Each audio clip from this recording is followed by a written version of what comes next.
O, panoorin nga muna natin yung kay Yawi React. Kino-comment nyo eh. B, panoorin mo din tong Yawi React. Ikaw ngayon sa 16. Tanga.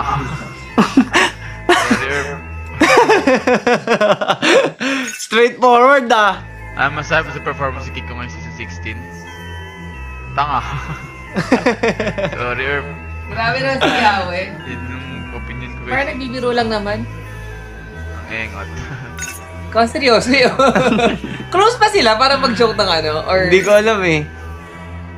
parang hindi ko pa sila nakita nagsama Sasayaw niya guys, before. nasa bicep siya. Kupal to si Yawi oh. Napunta lahat sa pagsasayaw niya guys, nasa bicep siya. Lakas niya napunta lahat sa bicep niya guys. Ako lang guys, malaki naman bicep niya ano eh. Si Boss King Kong eh. Napunta lang lahat sa lakas guys, lahat tinira sa ML. Laglag ng TN sila.